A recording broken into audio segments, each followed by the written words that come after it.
माननीय सदस्य श्री हेमंत सोरेन जी।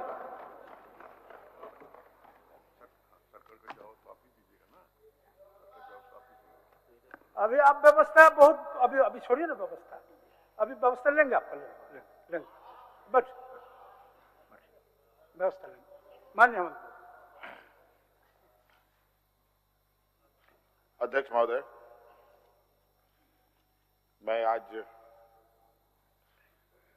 इस सदन में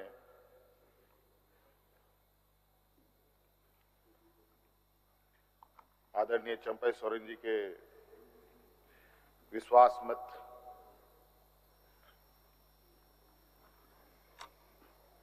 के इस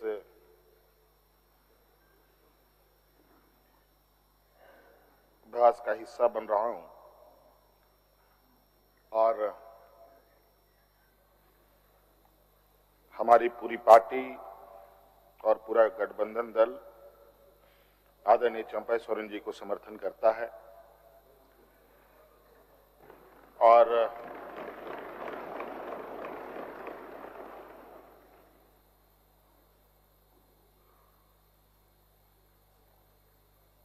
मैं कहना चाहूंगा 31 जनवरी की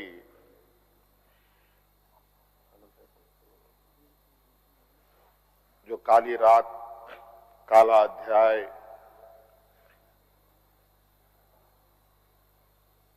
देश के लोकतंत्र में नए तरीके से जुड़ा है।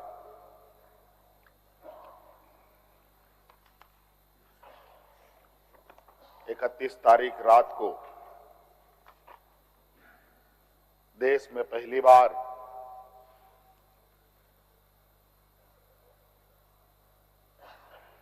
किसी मुख्यमंत्री का गिरफ्तारी हुई हो मेरे संज्ञान में नहीं है। ये मुझे लगता है ये पहला घटना है और मुझे लगता है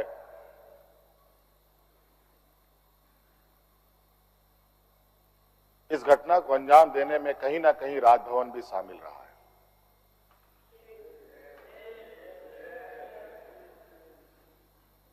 और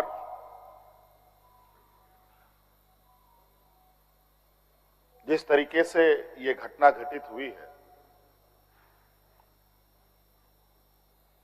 मैं बहुत आश्चर्यचकित हूं।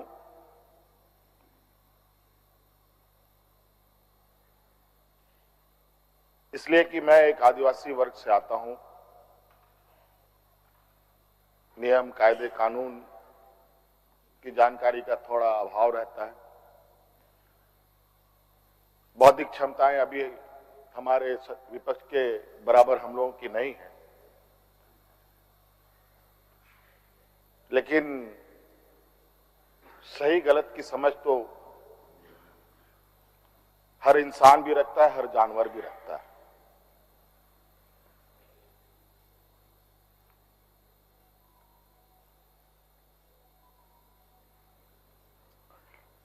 अध्यक्ष महोदय, बड़ी सुनियोजित तरीके से बड़े लंबे समय से 2022 से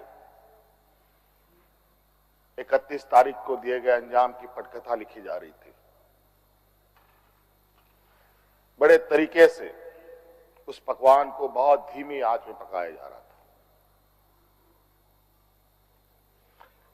लेकिन ये इनकी जो पकवान है ये पकने को तैयार नहीं थे। लेकिन इन प्रकार इन्होंने इस आधे अधूरे पकवान को अपने लिए परोसा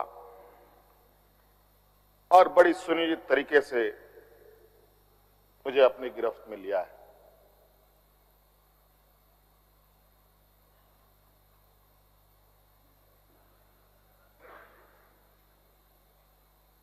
और आज कहीं ना कहीं ऐसा लगता है अध्यक्ष महोदय कि बाबा भीमराव अंबेडकर जी का जो सपना था कि सभी जात धर्म के लोग एक समान प्लेटफॉर्म पे आए, एक बराबरी और एक साथ चले, मुझे लगता है कि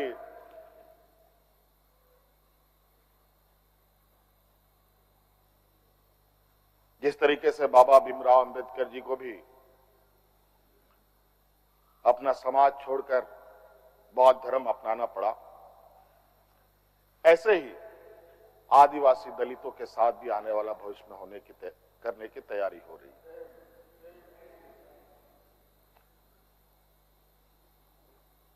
बड़ा सुनियोजित तरीके से अनेकों कालखंड को देखेंगे अध्यक्ष महोदय, जो इन आदिवासी दलित पिछड़े अल्पसंख्यक के ऊपर अत्याचार हुए हैं, वो अत्याचार अध्यक्ष महोदय नए नए चेहरे, नए नए शक्ल, नए नए रूप में दिखते रहे हैं। आज उसी का जीता जागता उदाहरण 31 जनवरी को देखने को मिला है।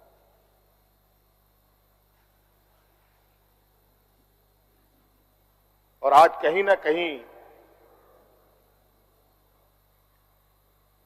इन वर्गों के प्रति जो हमारे सत्ता पक्ष की घृणाएं हैं, ना जाने इनकी घृणाएं इनको ताकत कहां से मिलती है, ये हमारे समझ से परे है।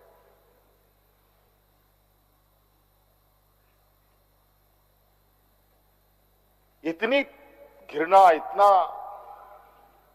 द्वेष का के प्रति है इनका आदिवासी दलितों के प्रति,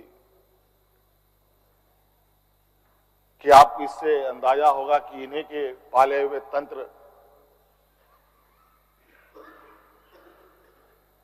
ये कहते शर्माते नहीं कि जंगल में थे तो जंगल में ही इनको रहना चाहिए। हम जंगल से बाहर आ गए, इनके बराबर बढ़ गए तो इनके कपड़े मैले होने लगते हैं। ये हमें अछूत दिखते हैं।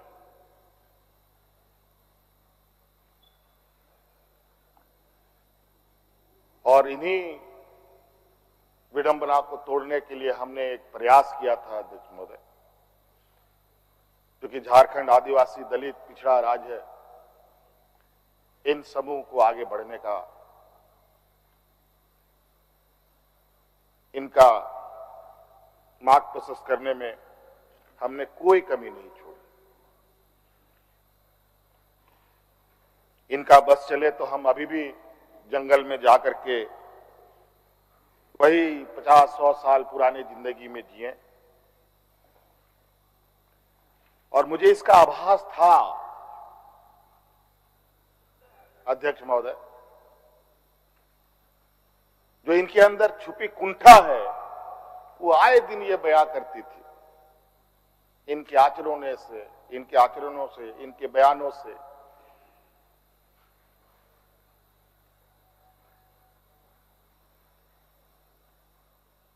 लेकिन हमने हार नहीं मानी है अध्यक्ष महोदय। इनको लगता है कि मुझे जेल के सलाखों के अंदर डालकर ये अपने मंसूबे में सफल हो जाएंगे। ये झारखंड है अध्यक्ष महोदय, ये देश का एक ऐसा राज्य है जहां हर कोने में आदिवासी दलित पिछड़े वर्गों से अनगिनत सिपाहियों ने अपनी कुर्बानी देकर यहां के आदिवासी दलितों की जान बचाई। देश आजादी के सपने भी ये लोग नहीं देखते थे अध्यक्ष महोदय, तब से झारखंड के आदिवासी अपनी हक अधिकार की लड़ाई लड़ रहे। ये तो बहुत बाद में आए, लेकिन बौद्धिक संपन्नता, आर्थिक संपन्नता, आज तक इन लोगों ने देश का गांधी टोपी नहीं पहना अध्यक्ष महोदय।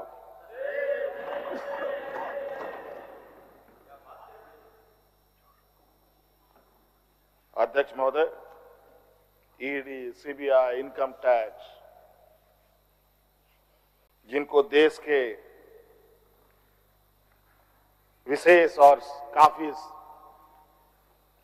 संवेदनशील व्यवस्थाएं कही जाती है, जहां करोड़ों रुपया, 12 लाख 14 लाख करोड़ रुपया डकार कर इनके सहयोगी विदेश में जाके बैठे हैं, उनका एक बाल बाका करने का औकात इनके पास नहीं है। इनके पास औकात है देश के आदिवासी, दलित, पिछड़े के ऊपर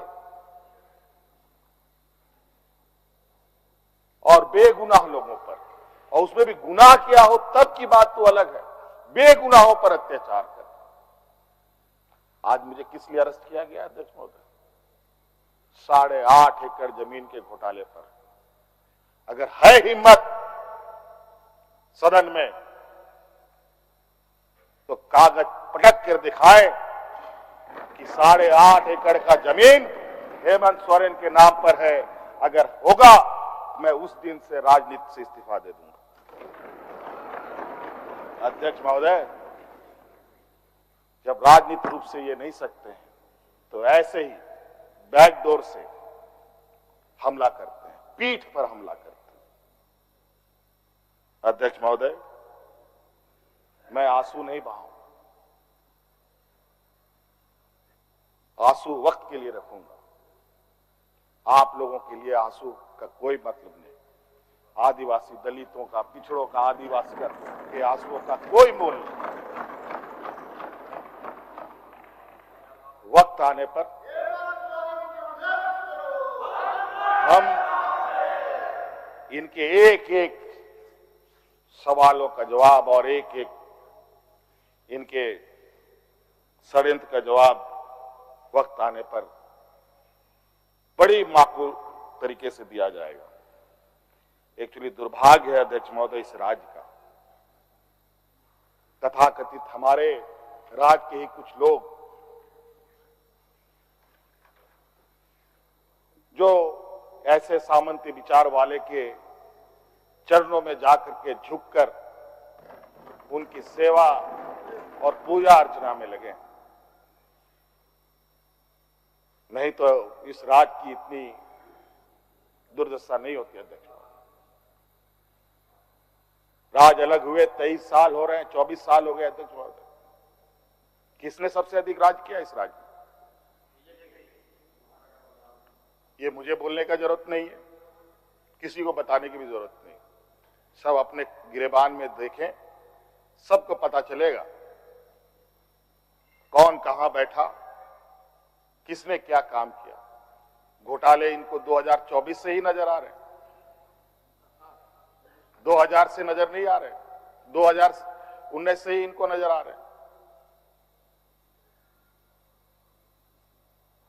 आज ये नहीं चाहते अध्यक्ष महोदय,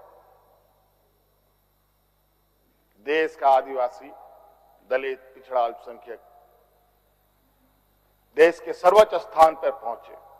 ये नहीं चाहते कि ये जज बने, ये नहीं चाहते ये IAS IPS बने, ये नहीं चाहते ये राजनेता बने। इन्हीं के साथ बैठे लोग हैं। इन लोगों ने भी आदिवासी नेता बनाया था मुख्यमंत्री। बता दीजिए इन कितने आदिवासियों ने 5 साल पूरे किए। और मुझे पता था कि मुझे भी 5 साल पूरा करने में रोड़े अटकाएंगे, और नतीजा ये हुआ आखिरी सांस तक कुछ भी करो 5 साल पूरा नहीं होना चाहिए, रिकॉर्ड में नहीं लिखना चाहिए, रजिस्टर में नाम नहीं आना चाहिए। बस यही। अध्यक्ष महोदय, हम लोगों ने सर झुकाकर चलना नहीं सीखा। यही खासियत है आदिवासियों। लेकिन होता है कि सरसों में ही भूत है तो साला भूत भागेगा का, माफ कीजिएगा, सरसों में ही भूत है तो भूत भागेगा का। यहां कुछ भूत ऐसे भी हैं जिसकी वजह से ये कठिनाइयों का सामना करना पड़ता है। बहुत प्रयास हुआ, जब जब हम लोगों ने अलग राज्य का परिकल्पना किया तब भी इन लोगों ने हंसी उड़ाई कि आदिवासी लोग अलग राज्य लेगा। जब हम सत्ता में आए,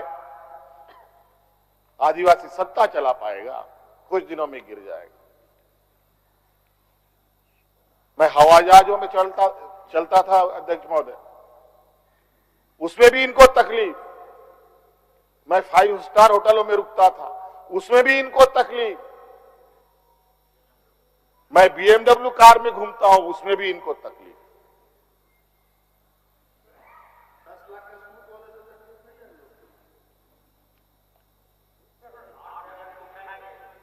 क्या कहावत है कि हम करें तो गुनाह, ये करे तो क्या, यही कहावत है। खैर छोड़िए। अध्यक्ष महोदय, बड़ा विचित्र स्थिति है अब जो स्थिति दिखाई दे रहा है अध्यक्ष महोदय। कुल मिलाकर झारखंड के परिप्रेक्ष्य के अलावा पूरे देश के पैमाने में अब आदिवासी, दलित, पिछड़ा अल्पसंख्यक सुरक्षित नहीं।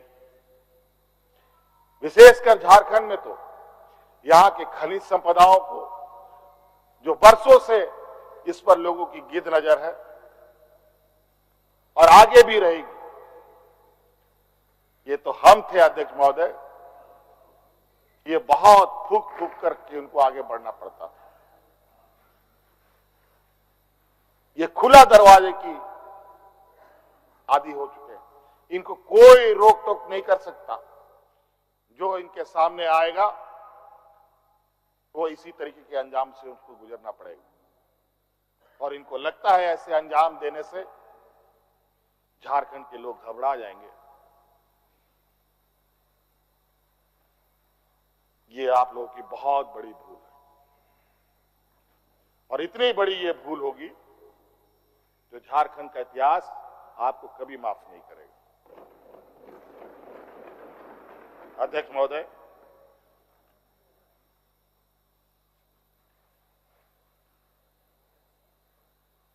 आज जो षड्यंत्र का पैमाना है वो इस कदर बड़े उसके जो दायरे बने हैं, कानून के अंदर रह करके गैर कानूनी काम करना कैसा हो, ये कर किसी से सीखना हो तो इन लोगों से सीखिए और इनके संस्थाओं से सीखिए। मैं तो कहता हूं, मैं फिर से कहता हूं कि आप लोग दस्तावेज लाइए सदन में, या आपने ईडी और सीबीआई को सपोर्ट कीजिए और कोर्ट में पेश करें। एक भी दस्तावेज अगर आप लोग निकाल के दिखा दें कि हमने 8.5 एकड़ जमीन हड़पी है, तो मैं उसी दिन राजनीति से संन्यास किया, झारखंड छोड़ के चला जाऊं। अब इनको नहीं मिला तो हमारे बीवी, बच्चों, परिवारजनों के खाता वही ढूंढने में लगे। ये पैसा कहां से आया, वो पैसा कहां से आया, ये आया, वो आया। अध्यक्ष महोदय, असमानताएं देखिए इसी सदन के अंदर। जो सरकार के द्वारा उपलब्ध कराए जा रहे ऋण, जो यहाँ के आदिवासी विधायकों को कितने वर्षों के लिए मिलता है और गैर आदिवासियों को कितने सालों के लिए मिलता है।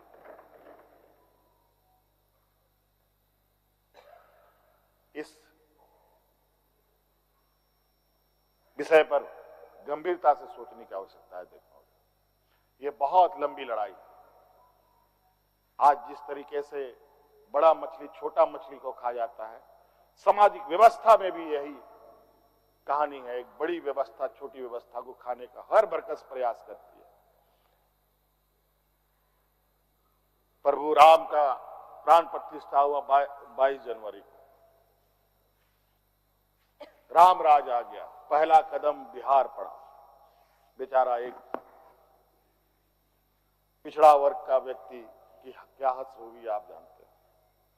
दूसरा कदम झारखंड पर पड़ा, एक आदिवासी मुख्यमंत्री को निगलने का प्रयास।